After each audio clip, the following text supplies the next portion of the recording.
dalam lindungan Allah Subhanahu wa Ta'ala. Nah, teman-teman, di bab 5 ini kita akan belajar tentang pengolahan data. Yang pertama, kita belajar tentang mengurutkan data. Kalian sudah mempelajari pengolahan data di kelas 5. Mempelajari pengolahan data sangat menyenangkan, terutama tentang mengurutkan data dapat mempermudah kita dalam mengolah data. Dari data yang diurutkan, kita dapat mengetahui data dengan nilai tertinggi dan data dengan nilai terendah. Perhatikan data berat badan dari 30 siswa dari kelas 6 berikut. Lalu, kerjakan soal-soalnya. Yang pertama, urutkan data dari yang terkecil. Kedua, tentukan berat badan yang paling rendah. Dan ketiga adalah tentukan selisih berat badan tertinggi dan terendah. Pertama, kita hitung dulu datanya ada berapa. Nah, di sini datanya ada 30. Jadi kita urutkan mulai dari angka terkecil yaitu 30. Kemudian selanjutnya 31. Nah, ingat 31 ini muncul sebanyak 3 kali. Dan seterusnya sampai angka yang terbesar yaitu 37. Nah, setelah data terurut, kemudian kita jawab pertanyaan yang kedua yaitu siapa atau berapa berat badan yang paling rendah. Nah, ketika data sudah terurut, kita bisa menentukan berapa berat badan yang paling rendah, yaitu 30. Kemudian yang ketiga adalah mencari selisih dari berat badan tertinggi dan berat badan terendah. Tadi kita sudah ketahui bahwa berat badan terendah adalah 30. Dan berat badan tertinggi adalah tinggal kalian lihat urutan datanya, data yang berada paling terakhir yaitu 37. Jadi selisihnya adalah 37 dikurang 30 sama dengan 7. Nah teman-teman, setelah kita tadi mempelajari tentang mengurutkan data, selanjutnya adalah rata-rata hitung. Nah, dalam menentukan rata-rata hitung ini ada 5 cara. Yang pertama yaitu menentukan rata-rata dari daftar. Untuk lebih jelasnya, perhatikan contoh berikut. Langkah pertama yang harus kalian lakukan adalah kita mengurutkan datanya dari yang paling kecil sampai ke yang besar. Nah, dari data tadi, yang paling kecil adalah angka 11. Dan angka yang paling besar atau data yang terbesar adalah 13. Urutkan datanya dari yang terkecil ke yang terbesar. Setelah mengurutkan data, kita masuk di rumus atau cara menghitung rata-rata. Cara menghitung rata-rata adalah jumlah data dibagi dengan banyaknya data. Nah, semua data yang disajikan tadi kita jumlahkan semua dibagi dengan banyak data yaitu 10. Nah, perhatikan. 119 adalah jumlah seluruh data dibagi dengan banyak data yaitu 10. 119 dibagi 10 sama dengan 11,9. Yang kedua adalah menentukan rata-rata dari tabel.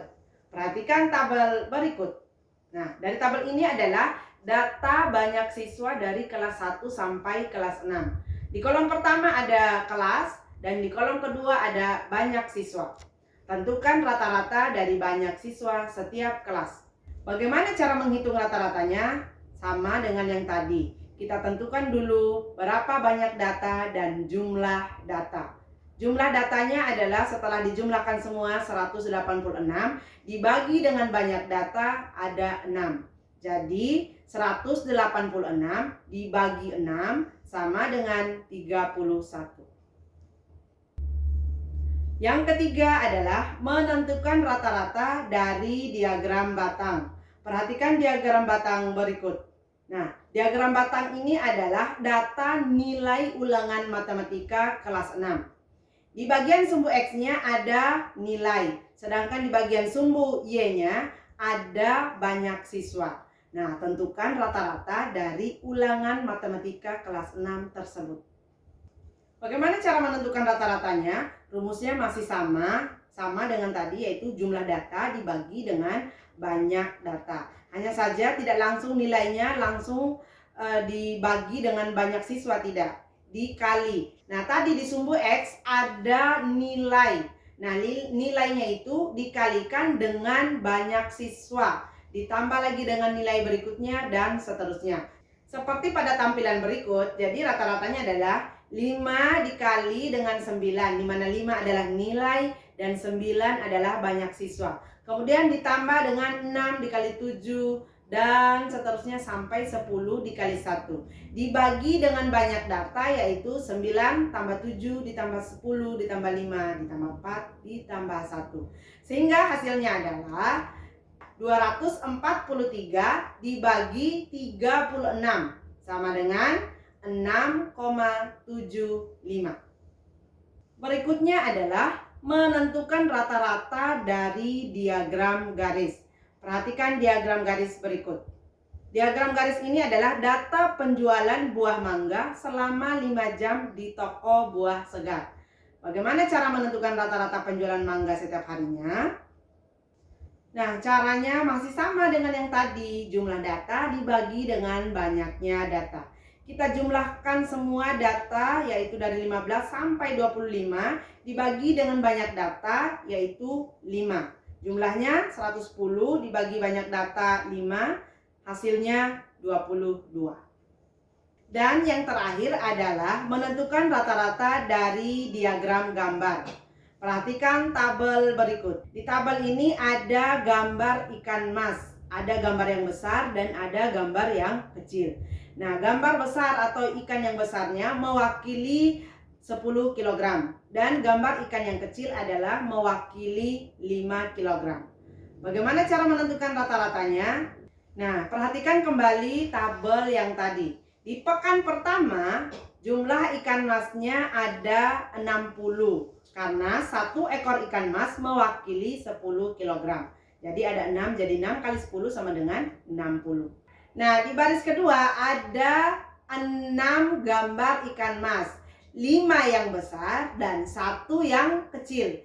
5 yang besarnya dikali 10, jadi 50. Ada 1 yang kecil mewakili 5 kg, jadi jumlahnya 55. Di baris ketiga ada gambar 5 ekor ikan mas, 4 ekor yang besar dan 1 yang kecil. Yang 4 ekornya dikali 10 dan yang satunya dikali 5. Jadi jumlahnya 45. Dan di baris terakhir ada 3 ekor ikan mas yang besar. Jadi 3 dikali 10 sama dengan 30. Nah, semuanya dijumlahkan dibagi dengan 4. 4 itu dari mana? Sebanyak 4 pekan tadi. Dari situ ya. Nah, kemudian semuanya dibagi sehingga mendapat 190 dibagi 4. Hasilnya 47,5. Nah, teman-teman, itulah tadi pelajaran tentang menentukan rata-rata. Pelajaran hari ini selaras dengan firman Allah di Quran Surah Al-Kahfi ayat 49. Yang artinya, dan diletakkan kitab catatan amal, lalu engkau akan melihat orang yang berdosa merasa ketakutan terhadap apa yang tertulis di dalamnya. Dan mereka berkata, betapa celaka kami, kitab apakah ini? Tidak ada yang tertinggal, yang kecil dan yang besar, melainkan tercatat semuanya. Apa yang telah mereka kerjakan tertulis, dan Tuhanmu tidak menzolimi seorang jua pun. Demikian pembelajaran hari ini, semoga bermanfaat dan mari kita tutup dengan membaca hamdalah dan doa kafaratul majelis. Alhamdulillahirabbil subhanakallahumma wa bihamdika asyhadu an la ilaha illa anta astaghfiruka wa atubu ilaik. Assalamualaikum warahmatullahi wabarakatuh.